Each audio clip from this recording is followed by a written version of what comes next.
So welcome everyone to this latest event of Sinopale'nin Relational Atlas series that I'm curating as part of Sinopale 8.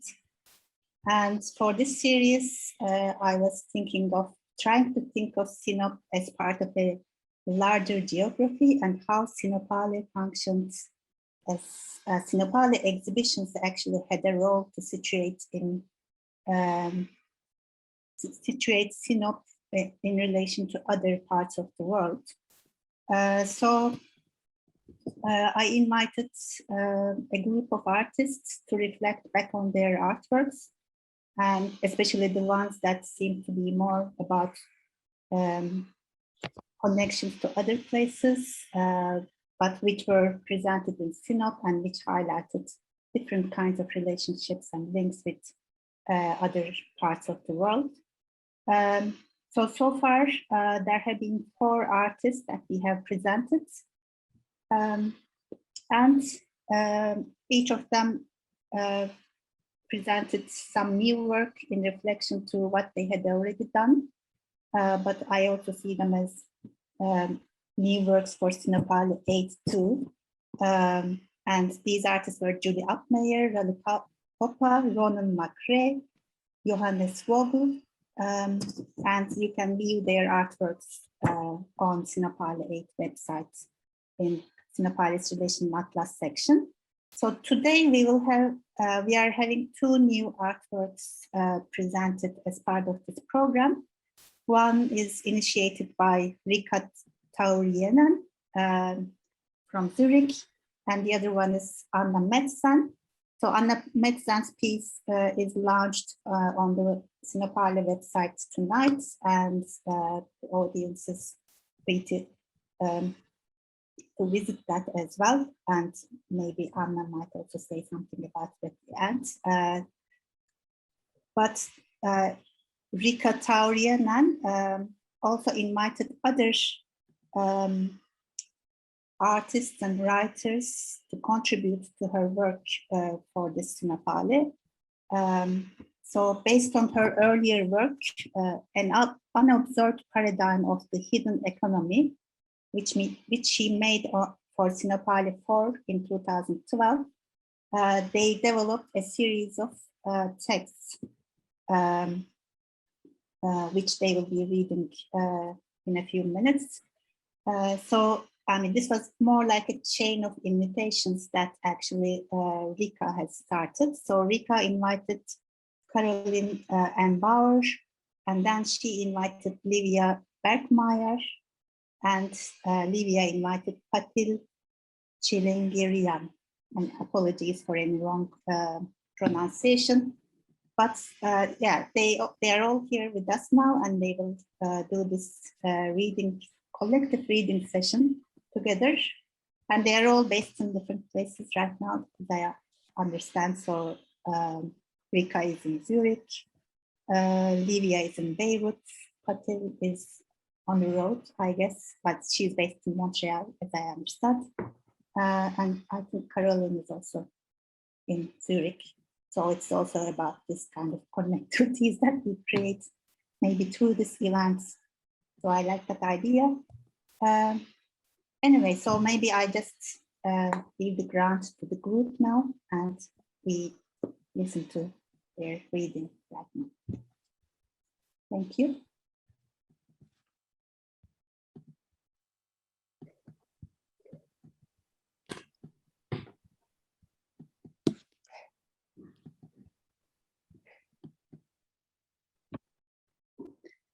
My Mondays roll into my Tuesdays, and my Tuesdays roll into my Wednesdays without me knowing it. And I lose track of time, freely selected working hours.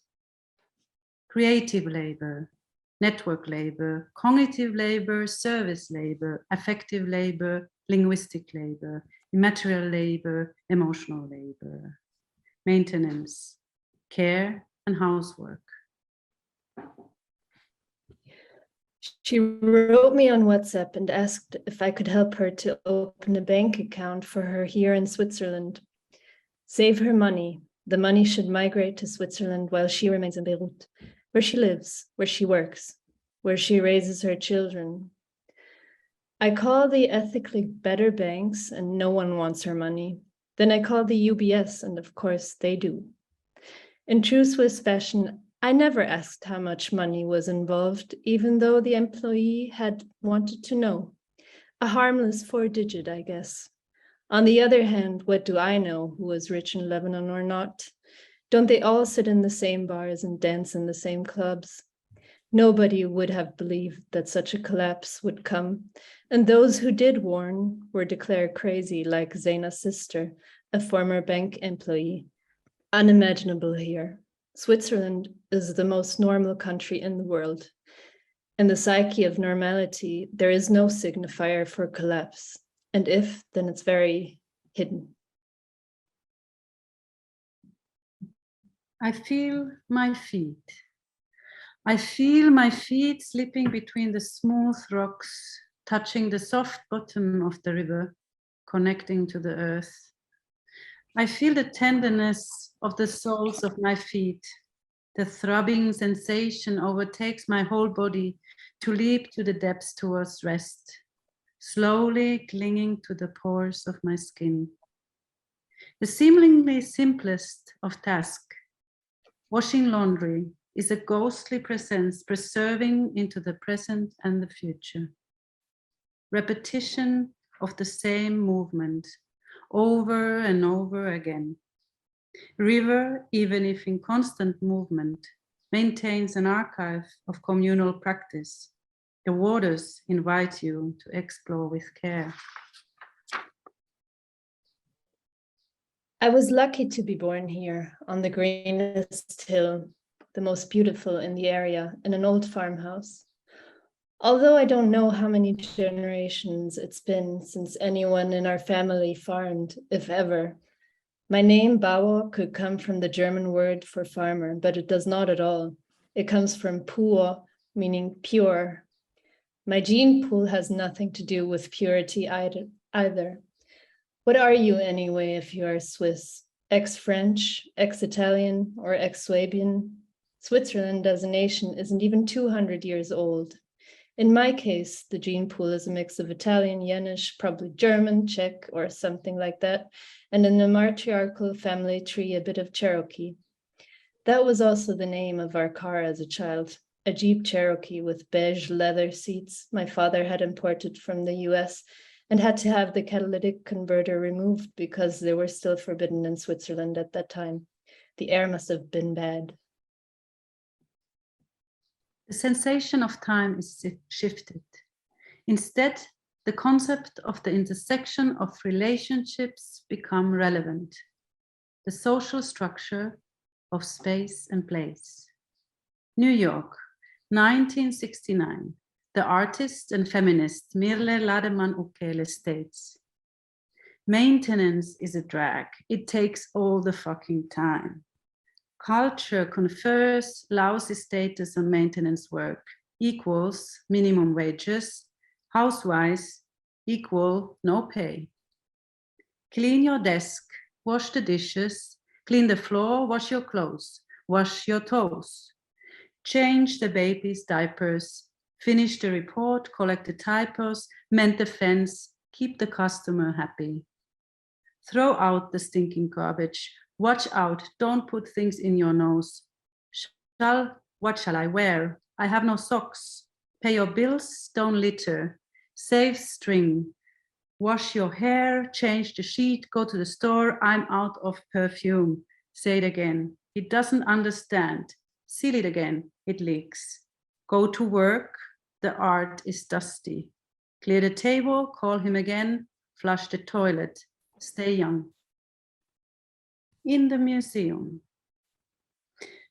I will sweep and wax the floors, dust everything, wash the walls, cook, invite people to eat, clean up, put away, change light bulbs. The exhibition area might look empty of art, but it will be maintained in full public view. My working is the work.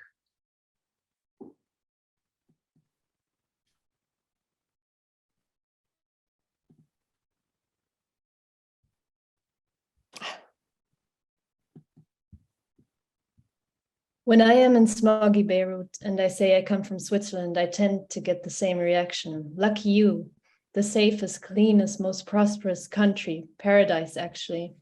And we here, we actually believe this a little bit too. We are the modest middle-class train riders. We don't have a president, only heads of departments who also ride trains. We have high precision industries, a prosperous financial sector, and for 100 years we had banking secrecy. Now we have attorney secrecy, which amounts to the same. There is hardly any shadow economy here compared to our European neighbors in the East.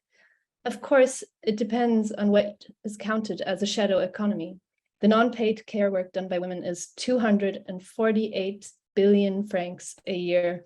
It officially doesn't count. That is more than all the expenditures of the federal government, all cantons and municipalities together. For childcare alone, not counting cleaning and cooking, women in Switzerland work 100 billion hours a year for free. Switzerland has one of the largest income gaps between women and men in Europe, 108 billion per year, 44%. But that's not what this text is about. Working with installation, videos, performances, the exploration between relationships with our bodies and our surroundings, questioning our abilities with our bodies, an art praxis needs an attention, an attitude, a becoming. We do not make art by following the norms. We make art precisely from imagining beyond them, refusing normalization and demanding the right to difference, a queer that is neither formed nor natural. Not defining labor as only a laborious action, but as a coming together, a thinking with, a working with in collaborative environments that takes into account the approaches towards the de-instrumentalization of subjects and objects, insisting on a social space for practices that do not shy away from the embodiments that are considered other in the dominant perception. We aim to develop artistic practices that create space for both all human and non-human agency. What would maintenance art look like in an exhibition? This is not what this text is about. It's mostly about my luck. My luck as a cis woman with my small Swiss life, because I can afford to make art, or in the eyes of this economy, the country affords me as an artist. In the last passage of the manifesto, Mirle Laderman-Ukele formulates an earth maintenance concept. The following types of waste are delivered to the museum in containers. 1, the contents of one sanitation truck. 2, a container of polluted air. 3, a container of polluted river. 4, a container of ravaged land. Once at the exhibition, each container will be serviced, purified, depolluted, rehabilitated, recycled, and conserved by various technical procedures. Care, caring, carer, burdened words, contest words, and yet so common in everyday life, as if care was evident beyond particular experience or knowledge. Care is omnipresent even though the effects of its absence. Like a longing emerging from the troubles of neglect, it passes within, across, and through things. But what is care? Is it an affection, a moral obligation, work, a burden, a joy, something we can learn and practice, something we just do? When Swiss banking secrecy was to fall under pressure from the OECD in 2014, Not only a few feared the disintegration of what is probably the most central part of Swiss identity, and 26 dialects is Switzerland as a business model. Prosperity thanks to political neutrality. Mendaciously, they declared the banking secrecy from 1934 as a humanitarian invention to protect Jewish assets from the Nazis, instead of admitting that, had there been no scandal, the banks would have simply appropriated these funds. If nothing else, banking secrecy has turned the country into a subterranean torrent of hidden money flows, the darkest shadow economy you could imagine, and that the whole world knows about. And yet everyone seems to think Switzerland is a good place with good people. Some 4 trillion francs are invested in Switzerland, 55% of which is not Swiss. About 80% of the money invested in Switzerland from the EU is hidden money. Money, meaning money that is not taxed. Not to mention the money from non-European countries. This is how it went for decades, state-approved legal theft of tax money from other countries, from Lebanon, for example. Big banks, it's no secret, are ultimately nothing more than criminalization, but we trust them. My Lebanese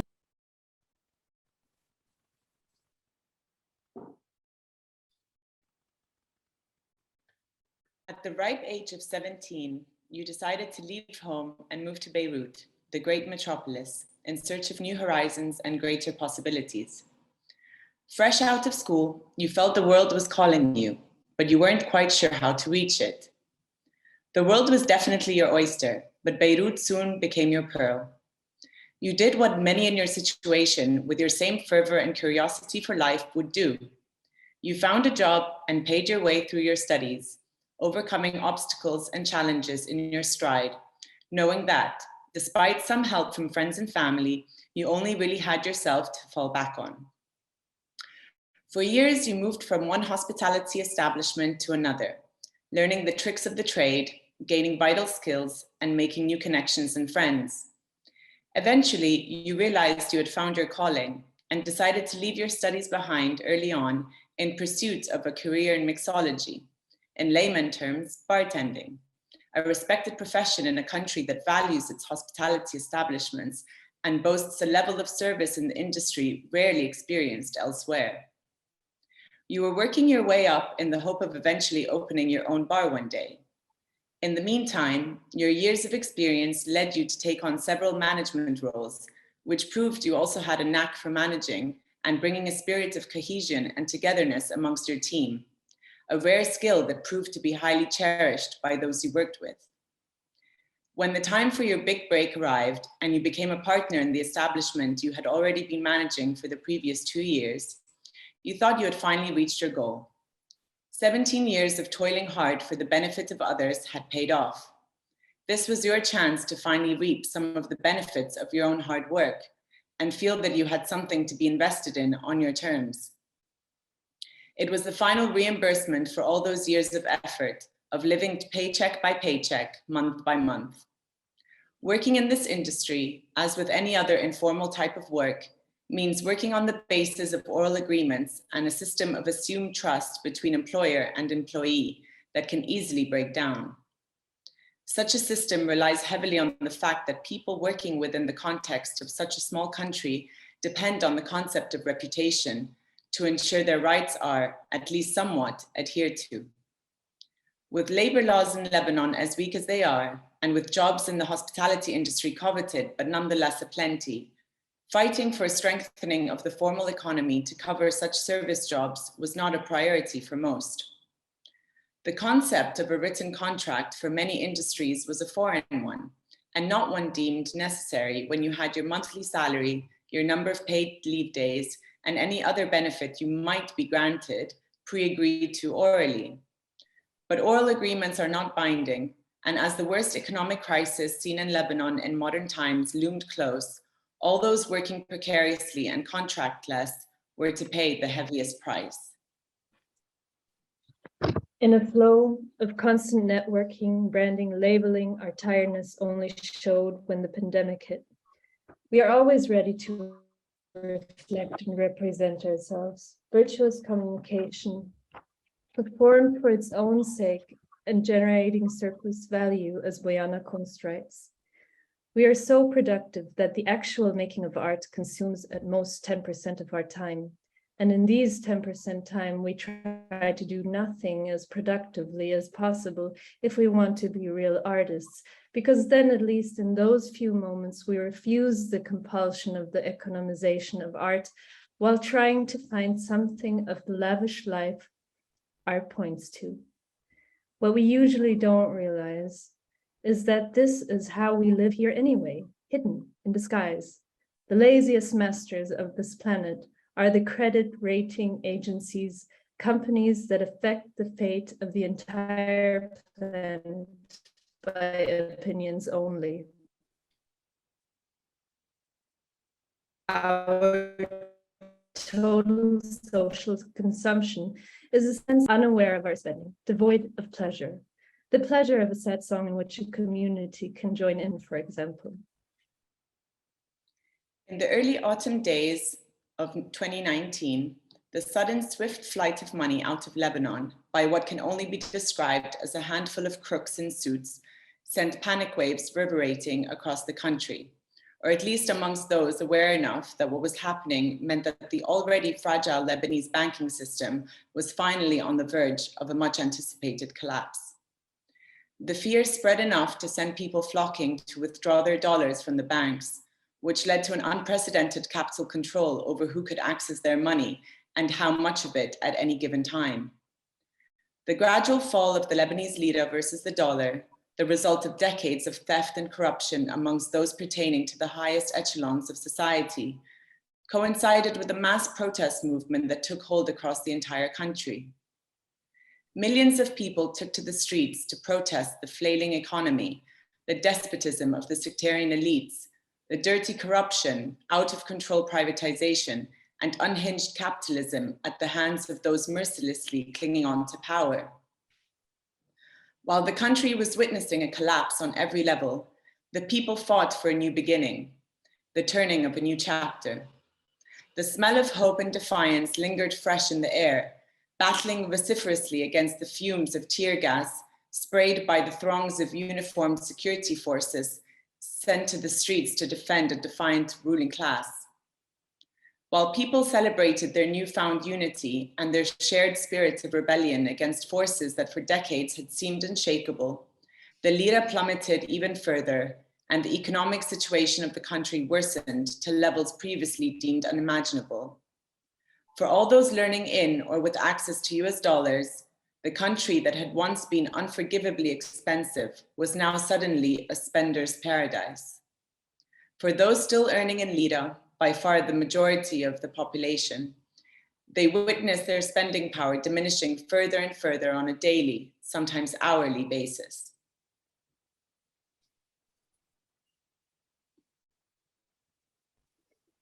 There are societies that live unconsciously wasteful and those who live it consciously. For the latter, there is a glow to lavishness, there is magic to life. If I'd say such a country as Lebanon, I would be stumbling into Orientalist tropes. But there is certainly a glow even through all disaster, and there was certainly lavishness going on there until the crisis and actually beyond. On the other hand, there are societies like Switzerland, neurotically pseudo-modest. Whether the non-enjoyment will save us here and keep our hidden excess repressed, who knows? Something else we can hardly imagine. A part of me needs this economy of Swiss normality to stay sane, as we all would need some sort of security. Another part of me knows that the post-apocalyptic grimace of many parts of the non-European world is laughing at me, ready to watch my hidden psychological economies collapse. Months passed after the start of the Lebanese revolution with no political or economic breakthrough in sight. The onset of the coronavirus lockdown forced people to go from participating in thronged mass gatherings on the streets to the sudden lonely isolation of their homes. The lira kept falling, and many of those working in the informal economy, especially in the hospitality industry, found themselves without work and without an income, with the government offering no economic respite to those suddenly thrown into unemployment overnight. There was no furlough scheme, no emergency aid package put forth by the Ministry of Finance. There were no subsidies given to small and medium-sized businesses. There was no idea given of how long the lockdown would go on for, of how much time people would be forced to spend waiting, jobless and incomeless. Eventually, after 3 whole months of empty streets, virtual socializing, and endless free time, the authorities reopened the Beirut airport and the country gradually and cautiously opened its doors for business once again. It was summertime, and despite COVID-19 cases worryingly on the rise and the economic situation continuing to worsen, the people were yearning for a bit of normalcy. Then, on 4th of August 2020, at exactly 6:07 p.m., Beirut was hit by the largest non-nuclear explosion in contemporary history, killing hundreds, injuring thousands, rendering hundreds of thousands homeless, and reducing half of the city to rubble. It is true that the global pandemic caused by the spread of the coronavirus brought much of the world into a rare and unlikely unison. Despite vast inequalities in how the pandemic affected people in different places and how different governments responded to it, some better and others disastrously worse, there was nevertheless a feeling of shared solidarity during the initial waves of the pandemic that surpassed the usual borders which, even in an increasingly globalized world, so often keep us apart. However, it is safe to say that the experience of Lebanon over the past 2 years has been immeasurably worse than most, reaching levels so catastrophic that no one could have in their wildest dreams imagined or predicted. It has pushed thousands into forced exile, their fates and futures irrevocably reversed. In Griffintown, I'm an immigrant gentrifier making a home amidst abandoned factories and high-rise skyscrapers. At the old port of Montreal, I feel like Christopher Columbus with my sailboat docked at the Quai Jacques Cartier, contemplating my secret maiden voyage back to Beirut. In Quartier des Spectacles, I'm a work in progress. I erase unneeded layers of resilience and paint over my basic survival skills with white. In the Golden Square Mile, I'm a stranger to myself, although friendly to the world around me, always smiling and making eye contact. When a stranger smiles back, for a split second, I feel integrated and forget I'm not from here. And so you found yourself, exactly 2 years after becoming a partner of a bar that you had so proudly made your own, at a crossroads. How much more time, effort, energy were you prepared to give to a country that had treated you and so many others with so much disdain? In some ways, you were in a more privileged position than most. By virtue of being married to me, a European citizen, you already had a European residency card and were able to travel in and out of, as well as work in, Europe legally, without having to affront the otherwise long, painful, and often traumatic legal and bureaucratic procedures to get yourself out of Lebanon and resettled elsewhere. As the hours without electricity grew longer, as the lira destabilized further and the value of your monthly income continued to plummet, and as the political climate grew darker with few signs that the revolution of 2019 had made any significant dent to the rabid status quo, you made your decision to leave. You had given it your all, and it was finally time to give something to yourself. Today, you find yourself in Germany, living as a recently granted Italian citizen and working full-time in a bar with the hope of one day opening up a branch of your Beirut bar in Berlin. For the first time in your life, you have a work contract, a piece of paper that guarantees your rights as an employee, as a worker, as a respected and officially recognized part of the general workforce. It provides a form of relief, stability, and comfort that is all too often taken for granted by those who have not had to brush paths with the informal economy. And yet too many people in Lebanon and elsewhere live according to a system of precarity that fits all too comfortably with our capitalist world order and all too uncomfortably with those who lack access to the means of production. In Quartier Latin, I knock on brick doors and crack riddles to have a cocktail. In the Plateau, I see pieces of Francophone Europe and obsess over spiral staircases unfit for winter. In the Mailand, I gaze at funky hair colors, cool tattoos, and gutsy piercings and feel much left out. In the gay village, I wander the rainbow thinking about the complexity of identity. In Little Burgundy, the smell of coffee brings back glimpses of my previous Beiruti life, and my heart yearns for a manouche instead of French toast. In the West Island, I'm in no man's land, and my soul goes through a sifter as I contemplate the dullness of suburbia. In Montreal, I no longer need to flee. I have arrived, but I'm not home.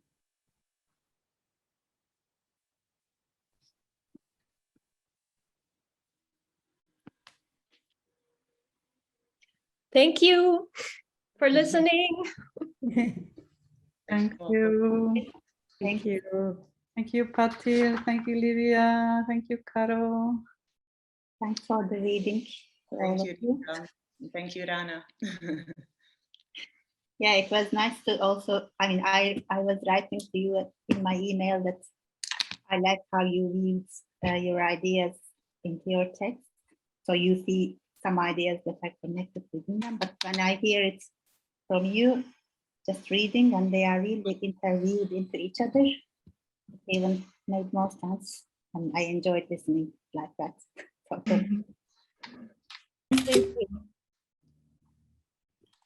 Yeah, so I mean, also, I think for me also it's interesting to see how you all wrote from your specific positioning, also in relation to where you're located. So it's interesting to see how being positioned in one place also changes your experience of certain economic and political situations. So I don't know if you would also have certain, and how you also decided to have this kind of an exchange might be something to talk about for a little while if you wish. Maybe. Well, I can sum up a bit on how it started also, because and the others are welcome to continue. I mean, Rana, you invited me to this Sinopale and look back to the old work and the work from 2012. And I think I was very much engaged in the like perspective of labor and work conditions, and of course already that time as an artist and kind of thinking of cognitive and creative work. Also, what I think now that I kind of, because what is important that everybody wrote from the perspective, and we have a chain of meeting each other in different situations and locations. Like this work from 2012, I presented then also in a sort of a reading performance in Zurich, where I met in that time Caro, and we were both interested in the topic. So that's also one of the reasons that I asked Caro, because I knew she's still working with these topics and also was connected in that time to this issue. So maybe I can say that for me was also the question of what does it mean to what work and labor conditions mean from a queer perspective, and I try to elaborate this part, and also being identified as woman, and then I looked at these references from 60s, 70s already, but also felt this echoing there, and also the ending being with the economics of the earth maintenance, also something that we have the care work in a smaller individual or family context than the society, and then actually the whole exploitation of the earth, and kind of relating this. So these are my perspectives and what I wanted to share. But I felt also that I'm not going to another location, but these will weave into each other. And that's how I gave the ball to Caro, and Caro then invited Livia. But maybe you want to say something, Caro, to this. Yeah, maybe shortly. Yeah, when Riikka asked me to contribute on this topic of hidden economies, I knew she asked me because of the topic of reproductive labor and care work, and those topics which I had been working on back then when we had these conversations. But I had just gotten back from Beirut from a half-year residency in November, and noticed that the more feminist perspective on care work was a bit further away for me at the moment, and that it was much closer to my experience from the present to think about the hidden economies of Beirut. But then I thought, well, who am I to speak about the Beirut economies? And so I suggested to invite someone else and to reflect more on actually topics of psychological hidden economies. This was kind of my topic, I guess, for today, where I tried to combine my upbringing, my living here in this very rich country, but still struggling as an artist, but then compared to lives in other places, it's very comfortable in a way also. So I thought there's so much to this Swiss identity that no one ever speaks about, and that isn't actually a topic because it doesn't exist. And what does that mean for my own psychological economies? But yeah, then I guess maybe Livia and Patil want to add something. Caro invited me to participate. We'd met in Beirut, and as she said, she wanted a more sort of local perspective. And even though I'm not actually Lebanese, I've been here for a long time, and when I was thinking about what to write about, at first I thought maybe a comparative study with comparing to my Italian roots, and then I actually thought that something that's been quite a pertinent direct experience has been that of my husband Hussein, which is what I ended up writing about in the end, because I feel it relates very, very well to the idea of informal economy, and then to the idea also of forced migration, economic migration, and identities. And this is also what led me then to invite Patil, because she went through her own process of forced exile from Beirut, and we also know each other from Beirut. And then it's also ironic that when Caro invited me, I happened to be in Armenia visiting Patil.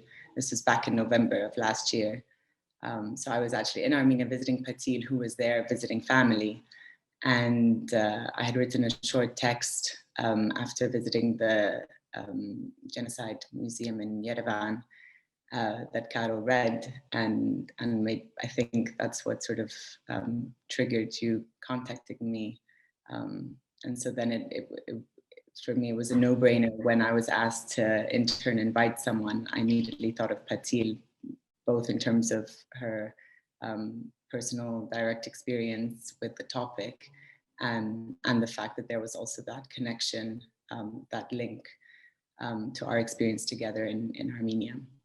So I think the way that each of our sort of chain connections happened is also quite particular and quite special, and ties in well with then how our chain readings took place as well.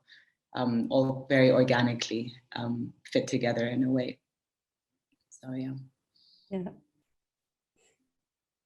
Yeah, so as Livia was saying, she's the one who pulled me into this chain reading. And at first, when she contacted me about hidden economies, I was telling her, I'm not really sure what I can bring to the table when it comes to hidden economies. A lot of my work is about hidden histories of suffering, and it's about looking into complex identities and how that weaves into culture, and how can we have cultural sustainability, how can we modernize culture. So it's a different kind of questioning. But at the same time, I guess I always had this complex identity that I was grappling with. But ever since moving to Montreal, which for now has been 5 years, identity has been very much at the forefront or at the center of all my artistic practice. And when the girls were telling me about, they were sharing what they were reading, and I said, oh, wait a minute. And of course, I had read the theme of this Biennale, focusing on Relational Atlas. I remember when I first moved to Montreal, I had written this text that I shared with you today, which is based on a poem that is written by Rebecca Solnit. And she was questioning who she is in different geographies, and she has that in different cities. And I think the one that mine was based on was when she's questioned, because she's from San Francisco, or at least that is her adopted city that she really loves. So she was writing about how she felt in different parts of San Francisco. And so I had just moved to Montreal at the time, and I was trying to, grapple with my new life here. And so that's how I kind of created this relational text, sort of understanding as a new immigrant, how do I feel in this new atlas? And somehow 5 years later, I still feel similar to to what the text says. But yeah, it was interesting how our texts were so different, coming from Riikka, more theoretical, more manifesto-like, and then Caro and Livia with the personal, but also weaving into the systemic realities that we all face. And then cherry on top, the last poetic weavings was my addition. But it kind of, it was such an organic experience, and so happy to be part of it. Thank you all for listening to us. Yes, thank you. Thank you too. And I was thinking, because also, you each approach this task of writing differently. Riikka was maybe looking more from, as you say, theoretical, or from in reference to artistic work or housework, or being both artist and housewife at the same time, housewoman at the same time. So where she looks is kind of slightly different, but in the end, it's something that we all experience, as people who are working in creative fields, as precarious workers. So it's easy to relate to that, even at this time, even those texts were initially written in the 1970s. But at the same time, the other texts written by Caroline or Livia or Patil, I think they also provide us a more personal approach, which makes it more real, actually. We can all somehow relate to what's going on, because the world is, especially now at this stage, too much in flux. Everyone is moving. There are lots of forced movements across the world due to conflicts, due to economic reasons, or due to precarious workers, also in this case. So, just hearing the actual story, or lived stories, sounded more stronger to me. It added to the main idea quite a lot.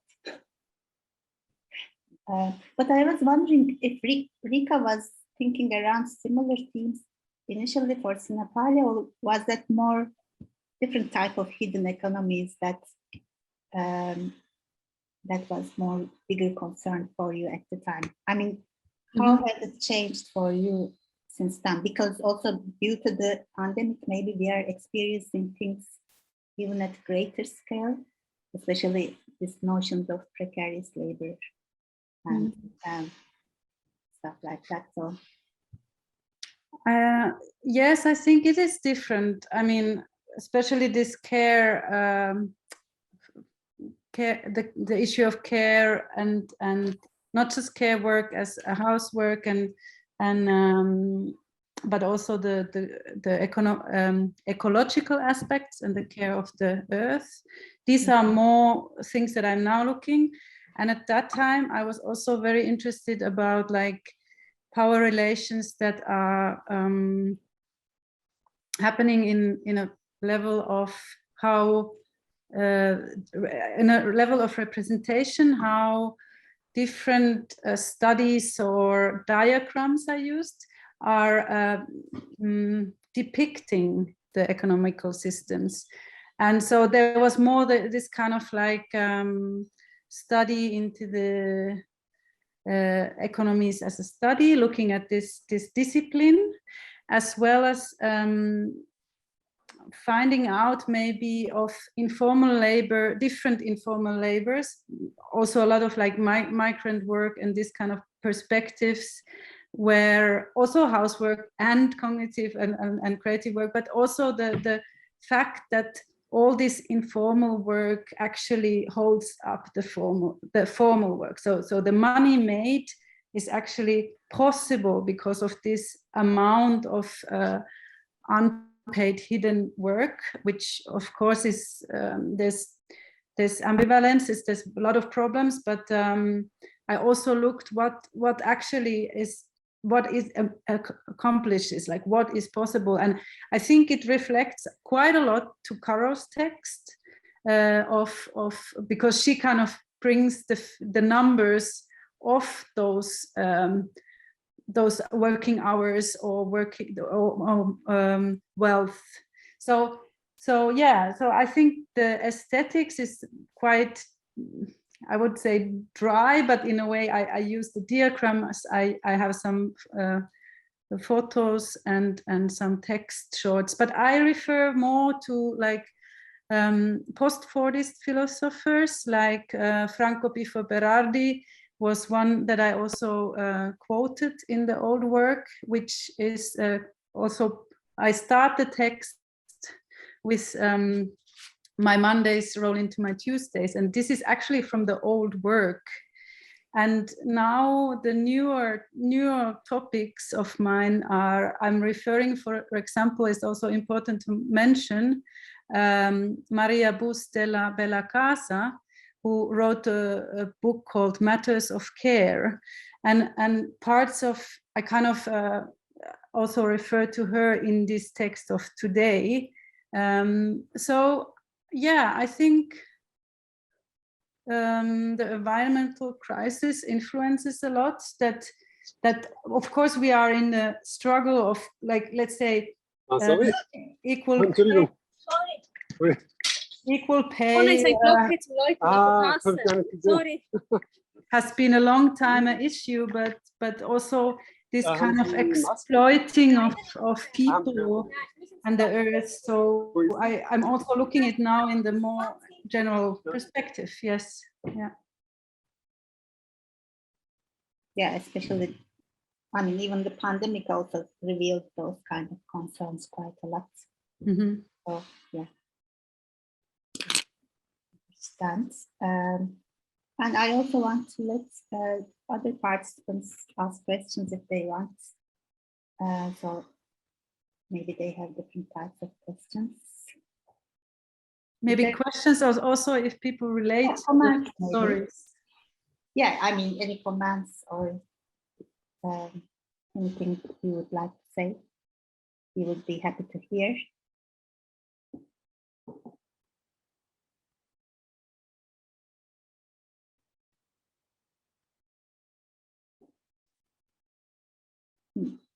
or they are just general messages in the chat box.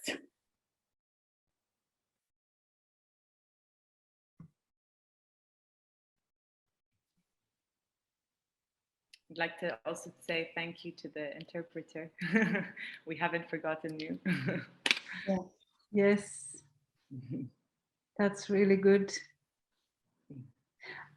And yeah, because I also had to, I mean, one level what we didn't talk is also how these practices of ours, like the writing and the artistic works are interweaving. And for me, was very rich to kind of work with the three others in this project, because I think it's often also difficult to position you in another location and another story, and this way we could you could think of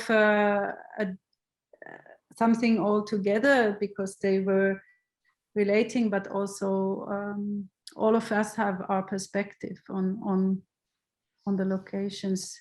And I don't know if you, Rana, had some, maybe there's questions, but if there's not yet, then I think at the moment there's a question. Yeah, I like the topic of relational atlas and relational geography is like, how do you see these kind of connected to this kind of a reading, or maybe even the format of the Zoom that we are in all these places and yeah. I mean, for me it's interesting because in the end I also started from thinking Sinop as a specific place, and in the end it had a biennial, and biennials are all about bringing lots of people in one single place, and then artists present their work or they engage with local people, etc., and then they end up going away. But of course, through the artworks presented, just being presented in a specific place, I think there's a consequence of that. So an artwork presented in Sinop would have a different kind of maybe effects than an artwork presented in Berlin, for instance.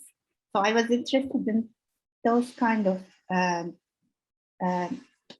maybe influences that started by having this Sinopale in Sinop, and how artists maybe responded. Of course, some works are made specifically for Sinop, so that also creates a new set of relations, and maybe through the relationship with local people who participate in the making. So, I mean, there are a series of new relationships established just by having this Sinopale in Sinop. So I was interested in this. Also how artists, I mean, of course, they bring their own stories into Sinop by coming from elsewhere, but maybe they also take that to other places as well. So Sinop becomes part of their maybe stories, like part of maybe other artworks that they might be doing. So it's a chain of reactions, maybe, as I see it. So I was interested in maybe looking at some of them, at least through some specific artists that make these kind of connections a bit more clearly, things that could be maybe more taught in a global scale. I mean, also not necessarily always economic or political, but through maybe circulation of stories and experiences, through cultural exchange. So that's what I wanted to explore, and to see how we could think of them today. So did it really make sense to do it then, and what we can do with these ideas now, maybe. So that was my main idea. So being situated in a place is important, but as you said, this Sinopale is, I think, I mean, just maybe because of the consequences of the pandemic again, we had to do it online, and maybe there are also other reasons for it, I don't know, but in the end, it feels like we don't really have a place anymore, so we can be immediately connected for just one event. even though we are all in different parts of the world right now. But still, whatever you presented today with your text is still quite situated in local context. So they are also interrelated, but also quite unique in terms of where they come from.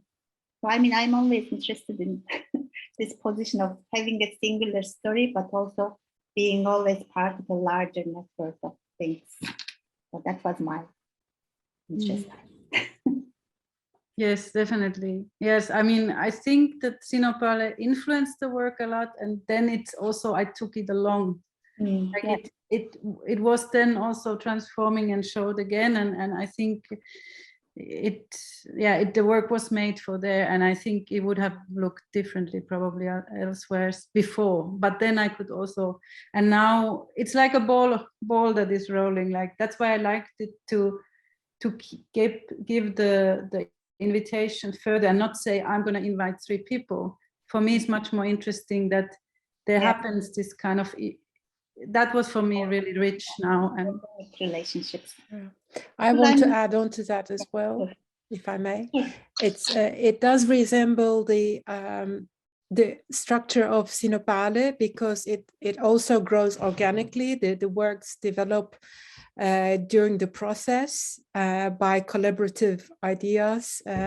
So the way you managed it was also very similar to what happens during Sinopale, and also the aspect that you made personal stories, or I should say it other way around, global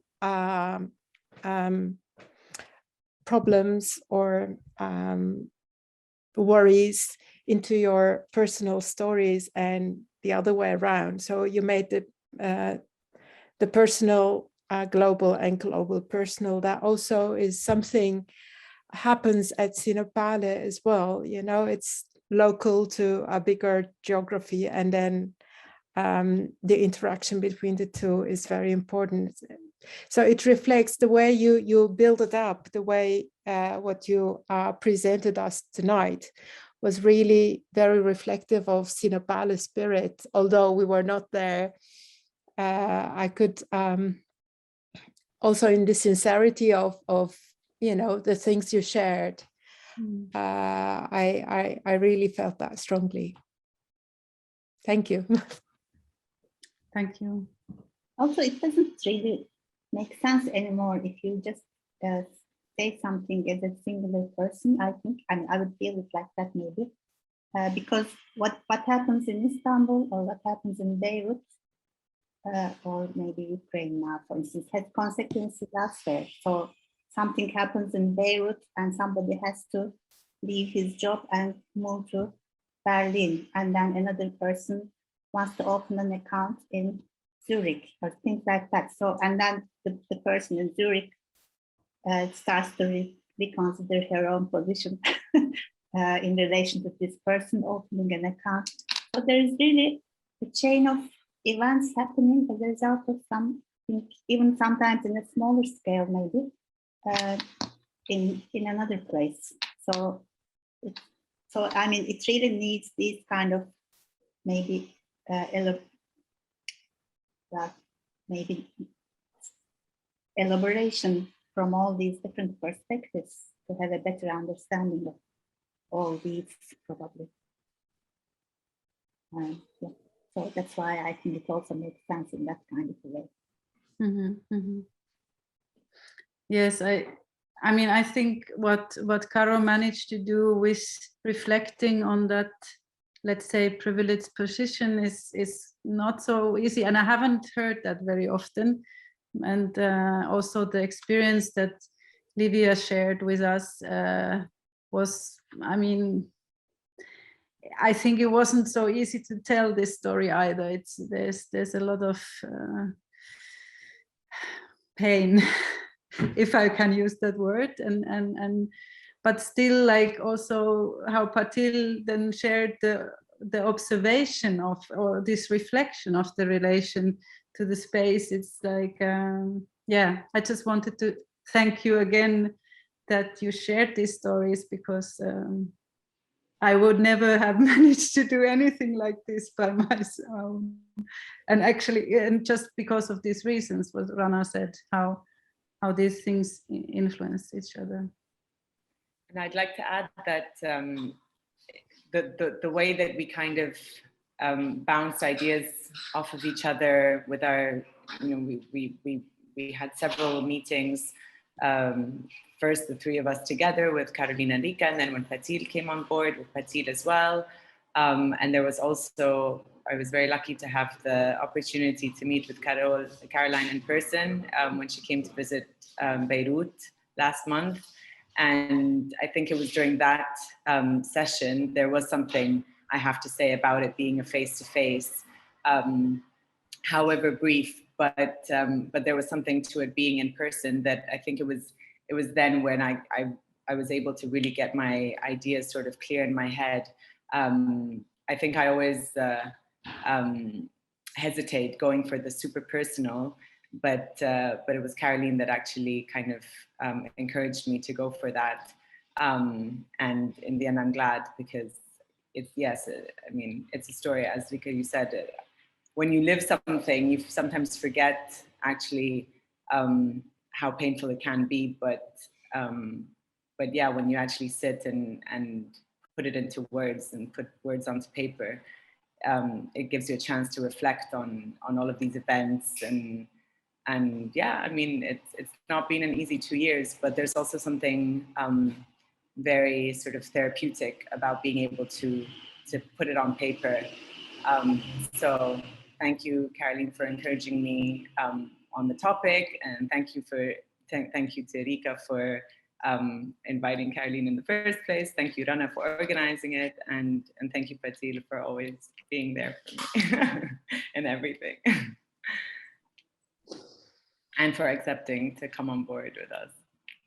Thank you so much. I was so happy that you guys had already advanced in your writing journeys, and then I kind of parachuted in there kind of last minute, but I was very happy to join your team. And I think it's funny that Riikka was reading about care a lot, and just this concept of care. But I mean, in the last couple of years, I was really focusing on this concept of care, but from a Foucault perspective. Like, how do we integrate care in our art practice? How do we integrate care as a staple of collaboration or cooperation? And how can then care exist in the museum and the exhibition space? And as I was working in a lot of different exhibitions, and especially one particular exhibition in Austria in 2018, which was called Taking Care, this concept of care has become really the crux of my artistic practice. But also I realize now how much it governs my friendships, it governs my connections. And I would like to add to that, it's not just care, but it's also this idea of what we were calling earlier, like this, how things get together organically. I think I have other words for it, maybe synchronicity, serendipity, happenstances of whatnot. But I realized that life is really interwoven together with that kind of magic. And then the more you open up to it, the more liberated you become, in a sense. And then the more you invite it in your life. And it's very reflective of what we read today. I guess one part of it is also being able to invite that in. You also have to be in a position of honesty. And I guess, we have different concerns across the pond. There's Caro's very legit concern of, am I, talking about Beirut from a Western perspective? Am I being an Orientalist? And from our perspective, there is like, oh, being a Lebanese, Armenian person, what does that mean? The world is so used to the likes of me always suffering. Like, what am I going to say? Like, can I just have other tales that have nothing to do with suffering and pain? And for you to objectify and characterize me as a person who just happened to be born in a certain country with certain circumstances, therefore lacking certain privileges. But does that mean, what does that all mean? And a lot of the discussions that we were having was, we were also talking about this, but somehow we felt like when you come from a position of honesty, none of that really matters at the end because you're speaking your truth. Yeah. So that's it, I guess. Thank you so much. This was so beautiful. I think so. Thank you so much too. So I'm also wondering if there's any other comments from the audience right now.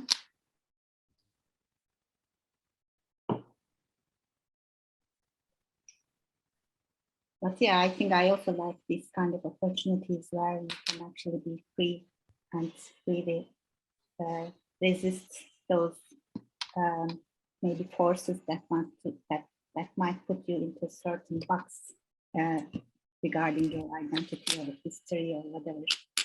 And it's nice to hear that this was an opportunity for you to do that. So thanks again for doing this reading today. Also, I mean, Melih Gördüm is with us. She's following. He's the head of our founder and I think director of Sinopale'nin, and he's also saying he's thanking everyone that he can connect with his microphone. So he's just saying hello and thanks. So if there's no other comments, maybe we can shortly introduce Anne's work. I mean, as I said, Anna Metzen's piece today is also launched on the website, and it is based on his larger archival work, Standard Euro, which she has been working on since 1997. And she had presented some work in the third Sinopale, again, some kind of an archival work that focused on the listening base that belonged to the American Army in Sinop. So there's a big history around that in Sinop, and she was interested in the listening base and how it's situated in a larger network of maybe other listening bases. And she had also interviewed some local people about their experience about that. So that was for Sinopale 3. And for this edition, for Relational Atlas, she presents a new documentation through photographs, which is some kind of a showing those documents of listening bases across the world, which you can view online right now. But maybe I should just leave to Anna to explain this. She will say these things better than me, probably. So, I mean, would you like to say just a few things if you want? I mean, we are happy to listen to you right now. Yes, so hello again. And first of all, I would like to thank to the artists, to the 4 artists and their very impressive reading. Well, I enjoyed very much, and I think these are quite interesting topics you were talking about. That also concerns me, myself. Yeah, Rana said already some words about my work, and I would just continue with that, what she started with. Yes, I took part in Sinopale 3, and I was interested in the history of the military base, what is situated on the hilltop of Sinop. And this base was founded with the main function during the Cold War to monitor the Soviets' missile movements. But after the Cold War, the bases still existed. It was, so Sinop was just one base, and it was in a network, in a worldwide network of these listening bases. And so when the Cold War was has finished, well, almost finished, we know since the 24th of February, these monitoring activities still existed, and just the aims changed. And so they started to monitor everybody, and not only the Soviets. So because of the aim of industrial espionage and counterterrorism. So when Rana invited me for this biennial, and I had to look again back to this topic, it was quite interesting what has changed since 2010, when I first was interested in this theme. Because the discussion in this time just started about this digital security and the role of secret services in this in the Western world, and the activities of whistleblowers, and of all these topics about transparencies, codes, and monitoring. And so I was looking back in this time, and I was trying to find out some new, well, what I call icons, or what becomes codes and icons, what we see. And so I took some of these phenomena I found, and my personal impression of confusion and absurdity in all this topic, and try to transform it in my contribution for this biennial. And it turned out to be a little tour through my studio. And my studio is parted in the working space and in the storage space. And so you should imagine how how you visit me in my storage room, and I show you the works. I take them out of the boxes and place them all over, and make the relations between what I found out. Yes, it's a slideshow. And well, maybe you are interested to look at it. And well, but I think before you can start with that, there is an interview with a person who is living in Sinop, and who was working at this space. And well, I hope that this person can tell something about the functions or the network in which Sinop is, or still is, or was, and maybe it's quite interesting. But at this point, I would like to give the line to Rana back, or to Meli, I don't know. No, actually,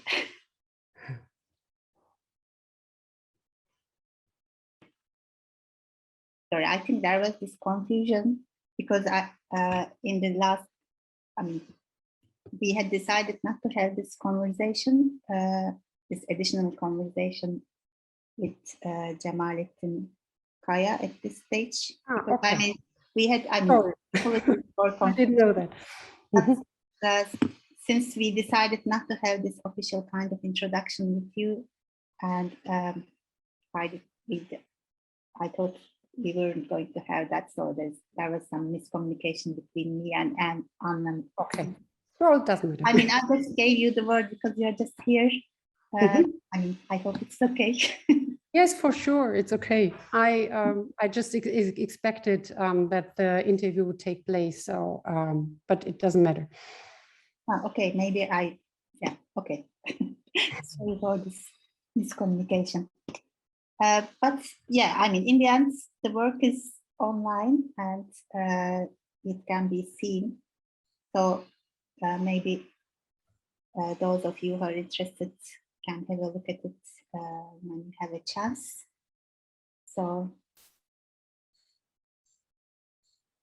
maybe for now, this can be just a short introduction for the work for this event. Is that okay for everyone? Yes, for me it's perfect. I mean, it takes a little time to scroll or to flip through the images and to read the texts in between. So probably it's not possible to stay here in this Zoom meeting, and maybe everybody does it individually like he likes to do it. Okay. But I would like to thank you, Rana, for the project and that I could participate in it, and for all your patience and your input. And so I hope the next contributions will be also very successful. Thank you very much. I also thank you for participating, and for everyone who is with us today, for Riikka and her team. I have a question, may I? Yeah. I was curious about the series where you had the men sitting with wide open legs. Can you tell us a bit about that? Why did you choose that as a symbol of, I don't know. Oh, you mean me? Sorry. Yes. Okay, so you saw already the slideshow. Mm-hmm. Okay. Yes, I mean, I collect these. Well, I have an archive or a cartridge box, and which I collect images out of the newspaper. And now I collected already almost 5,000 of them since 1997. And so my view on how these every event is put in scene in these newspaper photos is really very impressive. So and one of my registers is politicians who come together in some kind of an audience. So especially the ministers of what is it, of abroad? Well, they okay. So and mostly you see men. And when in the politics, and especially when they come together, and when they are sitting, it's also very impressive because they always have the legs out, or, I mean, not put over each other, but they have them wide open, and so you get the impression that they, well, probably demonstrate their power, or with that. Yes, and so I choose these photos because I found them quite impressive for this. Yes, I mean, there are some ladies also and some men who put their legs over one each other, but it's very seldom. Yes. But funny enough, I find them not very powerful. I mean, it is probably an act of power, but the way they put it is, some of them were so awkward. It was almost funny that, you know, that's, I like that contradiction, like a symbol of power, but then it becomes a comic. Yes, that's true. I mean, I'm happy that you see that this is also this what I've always find it turns to be absurd. And yes, there were some of the politicians who were really awkward, and it's really funny. Yes, that's true as well. Yeah. Yeah. And this is very international. You picked it up from different newspapers of different countries. Yes, is that correct? Because it's yes, that's correct. But mainly, I study the yes, a German one, and which is very rich with very good newspaper pictures, and so probably this was the reason why I started with that, to collect them, because they appeared always in the same manner. And so I just yes, I always remembered, well, I just saw this picture last week and the week before, and it always turned out to be the same. And this is the way our looking in the world is, yes, well, they can become to be an icon, and our looking in the world is very much impressed by this, or it's formed by this. Yes. Yeah. This is, I think, yeah. Yeah, and all your On the work, other hand, it's a learned behavior, you know, it's cognitive that, you know, that. Yes, it's absolutely cognitive. That's right. And everybody knows that politicians learn this behavior, and the settings are always the same. And before I was focusing on these legs, I focused on the bouquets, the flowers that are always in between these come together situation, and I took them all off and gave them an own stage in pictures. And so and while I was doing this, I was concentrating on these flowers. I found out that there are also audiences in which no flowers appears, and I was wondering why this happens as well. So, or what might be the reason for not presenting a flower? Because the flower has a symbolic. Is a symbolic. Well, no, it's yes, it has it also has a function in these situations.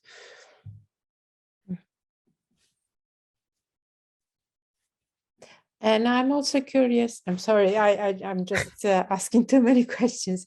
You Yes. have a very significant language in your archival documentation. Was that, you know, is that a line in your work, or did you develop it during this work? It's very, yeah. Yes, that's true. It's very special. Standing out. Yes, well, when I started with that project, what interested me most was to create a system, and how could it look like. And so I invented quite a lot of parameters that I always had to use and will use for everything what I'm doing. So the works I create I call them proofs, because they are a special kind of piece of art. And everything has to be put in the boxes, and everything has to be labeled by codes, and everything is listed. And so it has to function in a way. And I was curious what happens with all these proofs and everything I take into that archive when it has to be treated by parameters.